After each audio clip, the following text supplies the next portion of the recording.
2026 अक्षय तृतीया कधी आहे? 19 एप्रिलला रविवारी का 20 एप्रिलला सोमवारी? याविषयीची माहिती मी तुम्हाला या व्हिडिओमध्ये देणार आहे. उपाय मराठी या चॅनलमध्ये आपलं स्वागत आहे. माझे तुम्ही पूर्वीचे अक्षय तृतीयेच्या बद्दलचे व्हिडिओ आहेत. अक्षय तृतीयेपासून आंबा का खातात, आंब्याचा नैवेद्य पितरांना का देतात, हे माझे जुने व्हिडिओ आहेत, ते तुम्ही अवश्य पहा. अक्षय तृतीयेचं महत्त्व. हिंदू धर्मामध्ये अक्षय तृतीया हा 3.5 मुहूर्तापैकी एक अत्यंत शुभ मुहूर्त मानला जातो. हा दिवस केवळ सोने खरेदीसाठीच नाही तर नवीन कार्यारंभासाठी सुद्धा देखील केला जातो. अत्यंत फलदायी ठरणारा मानला जातो. 2026मध्ये अक्षय तृतीया कधी आहे, त्याची शुभ मुहूर्त कोणता आहे, याबद्दलची सविस्तर आपण माहिती जाणून घेऊया. तर अक्षय तृतीयामध्ये ज्याचा कधीही क्षय होत नाही, अक्षय असे हे विशाखा शुद्ध तृतीयाला साजरा होणारा हा सण जीवनात सुख, संपत्ती आणि सौभाग्य घेऊन येतो. या दिवशी केलेलं दान आणि खरेदी अक्षय राहते अशी धार्मिक श्रद्धा आहे. आता आपण पाहूया अक्षय तृतीयेची जे तिथी आहे ती तिथी कधी सुरू होते, म्हणजे तृतीया तिथी कधी सुरू होते आणि कधी संपते.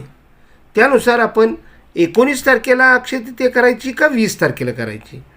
तर 2026मध्ये अक्षय तृतीया रविवारी 19 एप्रिल 2026 रोजी साजरी केली जाईल. कारण काय आहे तर तृतीया तिथी ही सुरू होते 19 एप्रिल 2026 रोजी सकाळी 10:49 सुरू होते.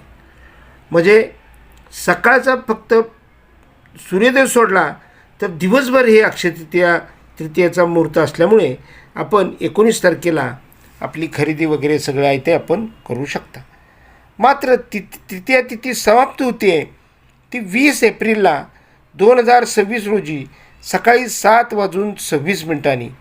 म्हणजे इथं सूर्यव्यापिनी अक्षय तृतीया आहे. कारण सूर्योदय हा पहाटे 5:45ला सूर्योदय असल्यामुळे आपल्याला इथं अक्षय तृतीया ही सूर्यव्यापिनी आहे. म्हणून 20 तारखेला योगायोगानं खरी म्हणजे अक्षय तृतीया केली पाहिजे. परंतु लगेचच 7:26 अक्षय तृतीया तिथी संपते. त्यामुळं दिवसभर आपल्याला मुहूर्त हे करता येत नाही, म्हणजे खरेदी करता येत नाही. बाकीची जे पूजा अर्चा तुम्ही करू शकता, पण जे महत्त्वाचे विधी आहेत ते तुम्ही हे करू शकत नाही. त्यातल्या त्यात सगळ्यात महत्त्वाचं आपल्या पितरांना जे आंबा आपण द्यायचा असतो, आपल्या वडिलांना आंबा खायला द्यायचा असतो, आंब्याचा नैवेद्य दाखवायचा असतो, तो दुपारी 12च्या आसपास आपण करत असतो. पितरांची कोणतीही पूजा करताना 12 ते 12:30 या वेळेतच करायची असते. त्यामुळं आपण ही आंब्याचा जो नैवेद्य दाखवणार आहे पितरांना, तर ती जी पूजा आहे ती पूजा आपल्याला 19 तारखेलाच करायला लागेल. कारण 20 तारखेला दुपारी 12 वाजेपर्यंत अक्षय तृतीया तिथी नाही. त्यामुळं जे खरेदीचं बी सगळे योग आहेत ते सर्वात सिद्धी योग वगैरे सगळे जे काय आहेत ते 19 तारखेला आहेत.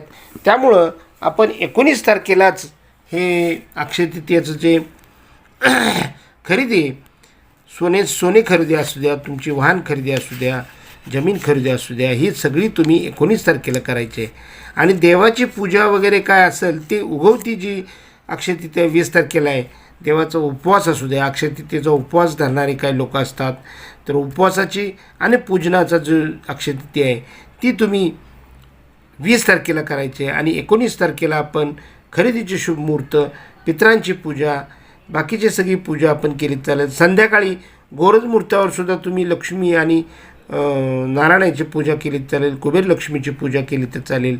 तर अशा प्रकारे 19 तारखेला हे अक्षय तृतीया आपण खरेदीची साजरी करायची आहे आणि 20 तारखेला आपण पूजनाची अक्षय तृतीया चालू करायची आहे. म्हणजे 20 तारखेला आपण जितकं शक्य होईल ते देवांच्या विषयीचं जे काय आहे ते आपण सकाळी करून घ्यायचं आहे 7:26 आतमध्ये, किंवा थोडा पुढं इकडं वेळ गेला तरीसुद्धा चालेल. त्यामुळं आपण अक्षय तृतीया ही 19 तारखेलाच का साजरी करायची, तर हिंदू सण तिथीनुसार साजरे केले जातात. कोणतीही ज्या तारखेला सूर्योदय पाहते ती तिथी त्या दिवशी असलेल्या सणासाठी ग्राह्य धरली जाते. यंदा अक्षय तृतीया तिथी 19ला नाही तर 20 एप्रिलला सूर्योदय पाहणार आहे.